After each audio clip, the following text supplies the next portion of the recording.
Dan uwa kada ka manta YouTube channel ɗinmu Ibrahim Isa Abu TV, ka danna mana subscribe kana ka danna mana alamar ƙararrawa da zarar mun daura zaka ganshi akai. Mun gode.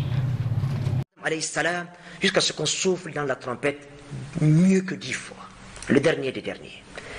Et pourtant, une fois dans le paradis, que nous soyons de cela, par la grâce d'Allah, ce jour-là, Allah va nous demander: avez-vous eu ce que vous voulez?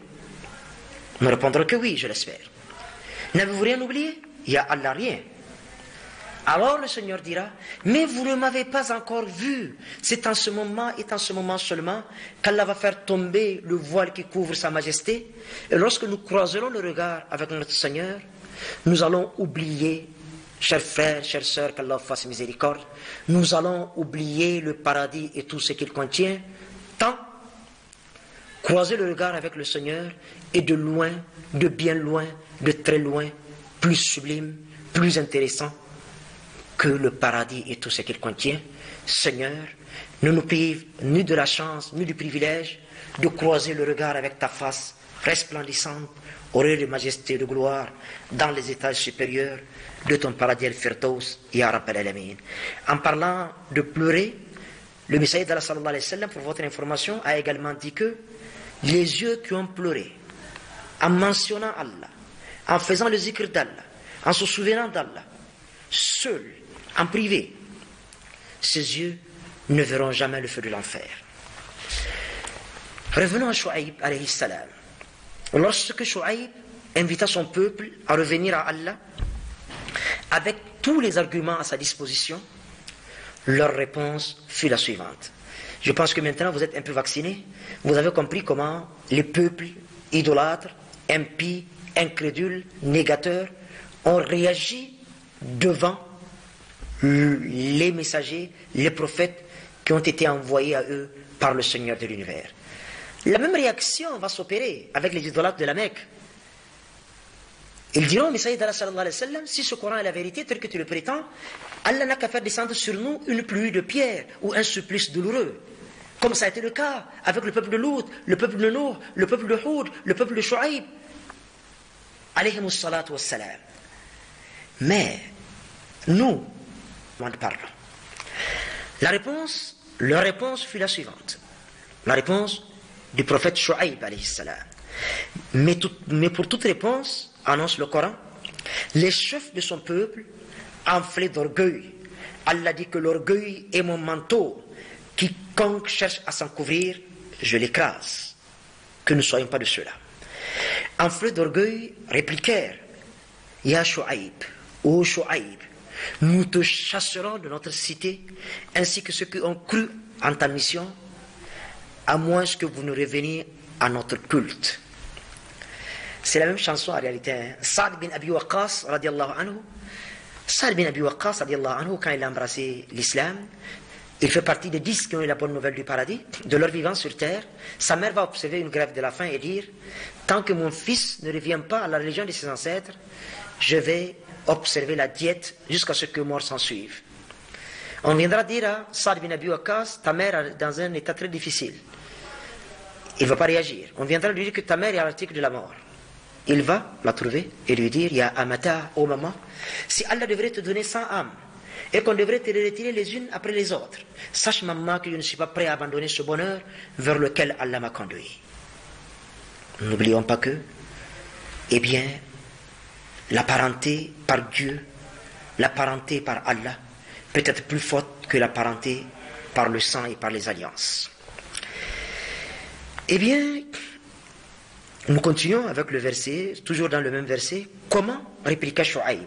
Revenir à vos divinités, revenir à votre religion, y revenir, même si nous l'avons en aversion, ce serait de notre part une véritable trahison à l'encontre de Dieu que de revenir à votre religion après que Allah nous en a délivrés. Il n'est donc plus question pour nous d'y retourner, à moins que Dieu, notre Seigneur, dont la science embrasse toutes choses, ne le veuille. C'est en lui que nous mettons toute notre confiance, c'est en lui que nous plaçons toute notre confiance. Seigneur, dira-t-il, il va faire cette prière. Seigneur, veuille trancher en toute équité le différend qui nous oppose à notre peuple, car tu es le meilleur des juges. Et les négateurs parmi les notables, chaque fois c'est les notables, les chefs, qui sont les premiers à crier à Allah pour des questions de leadership sûrement, à crier au scandale lorsque les messagers arrivent. Donc, et les négateurs parmi les notables de son peuple dire, si vous suivez Shu'aib, vous êtes assurément les perdants. Chapitre 7 du Coran, Surat Al-A'raf, versets 87 à 89. N'est-ce pas que Shu'aib a demandé à Allah subhanahu wa ta'ala de trancher en toute équité entre lui et son peuple? N'est-ce pas que son peuple estime que ceux qui ont suivi Shu'aib alayhi salam sont les perdants? Eh bien, l'histoire nous dira ce qu'il en est vraiment. Implacable, la sentence de Dieu va tomber. Alors, un violent tremblement les secoua. Et le lendemain, ils gisaient inanimés dans leur demeure. Ainsi fut la fin de ceux qui avaient traité Shu'aib d'imposteur, comme s'ils n'avaient jamais hanté ces demeures. Ce sont eux qui furent les perdants. Ce sont eux les véritables perdants. قل جاء الحق وضحق الباطل إن الباطل كان زهوقا. On ne peut pas être avec le Seigneur et être du côté des perdants, ce n'est pas possible.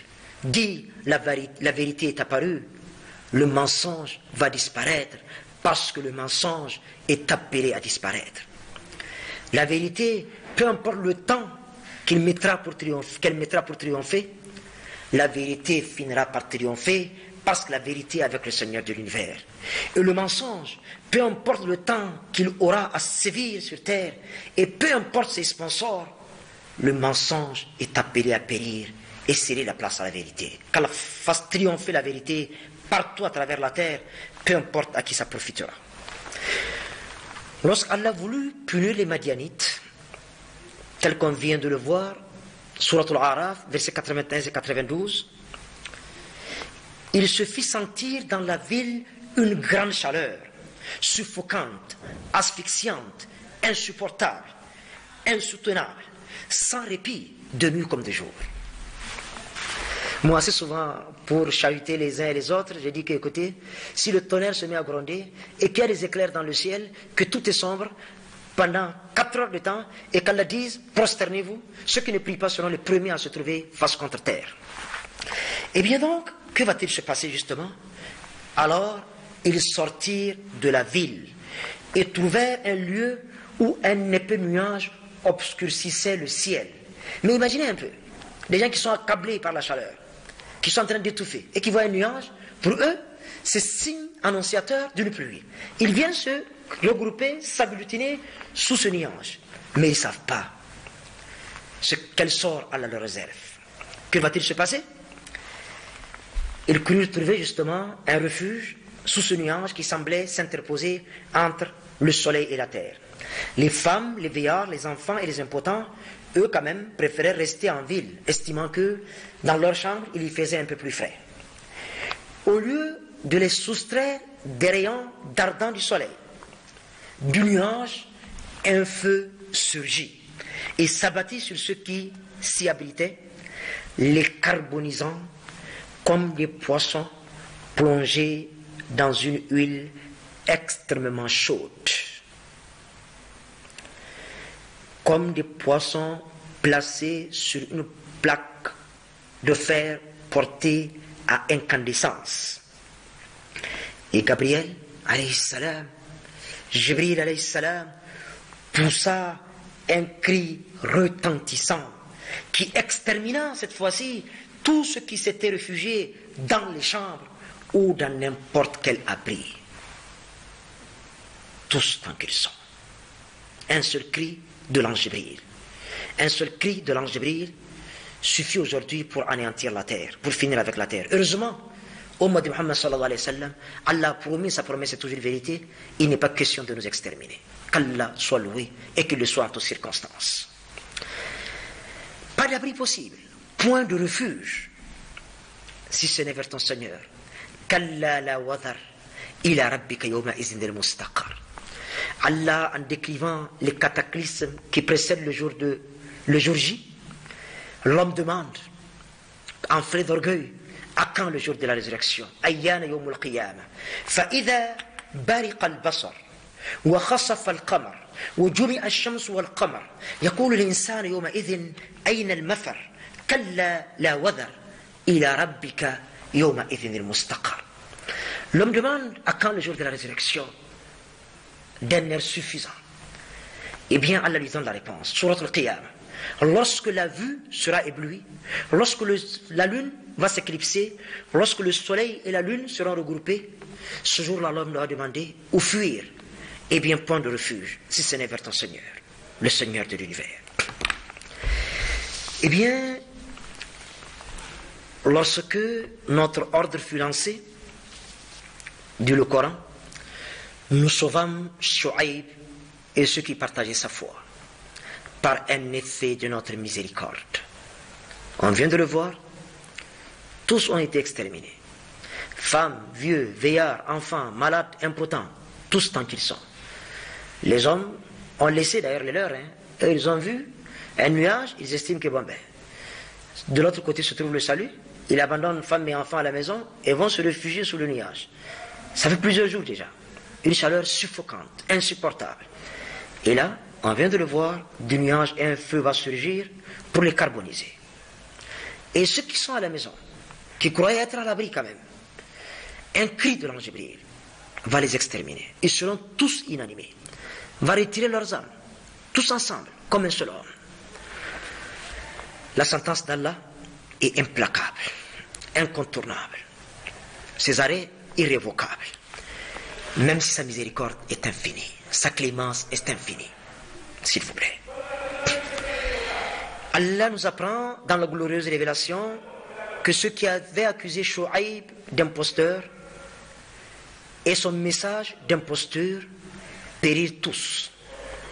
Et le prophète de Dieu continua d'habiter la même ville avec les croyants jusqu'à l'époque où Moïse, parti d'Égypte, hébergera chez lui et épousera une de ses filles. Même si, il faut l'accepter et le dire, c'est vrai que dans beaucoup d'écrits, beaucoup de sources rapportent que, eh bien, lorsque, Inch'Allah, on arrivera au prophète Moussa alayhi salam, Moïse, a quitté donc Pharaon pour la terre de Madian, eh bien, certains estiment que le prophète Shu'aib n'y est plus. Que ce vieillard qu'il a rencontré, c'est un sage parmi les sages de la ville, et non le prophète Shu'aib. D'autres soutiennent cependant qu'il s'agit bel et bien du prophète Shu'aib alayhi salam, et dans tous les cas, Allah est le mieux informé. Et bien donc, il est cependant bon de préciser, et Allah est le plus savant, que Al-Hafiz ibn As-Sakir a rapporté d'après Ibn Abbas, radiallahu anhuma, que Shu'aib alayhi salam vint après Moïse. Carrément. Lui, il estime qu'il est venu après Moïse.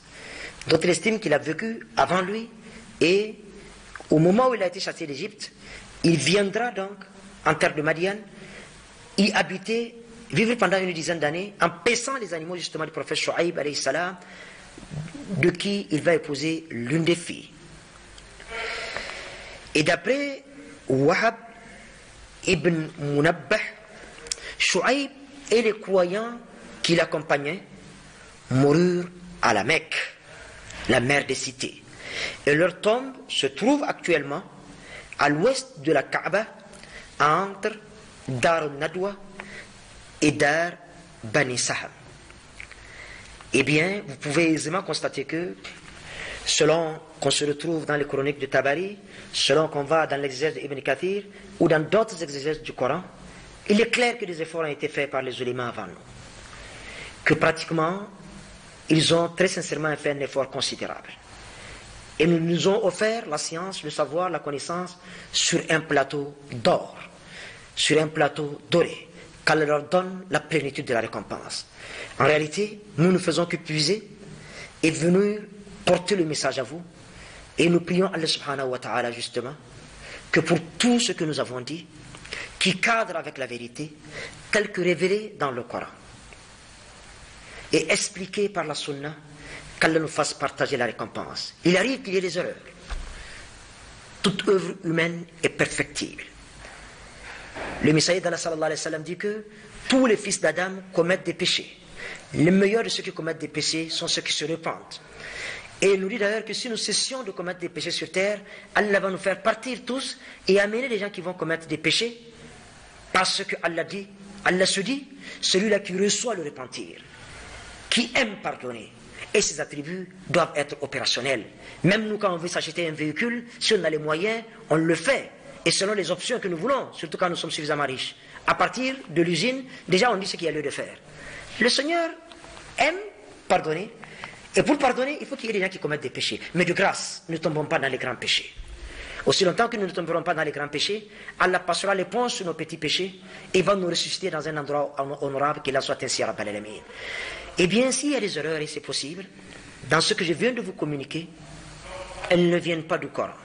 Le Coran est le verbe incréé d'Allah, le verbe miracle d'Allah, qui résistera au temps et aux événements jusqu'à la fin des temps. Inaccessible à l'erreur, d'où qu'elle vienne et de qui elle émane.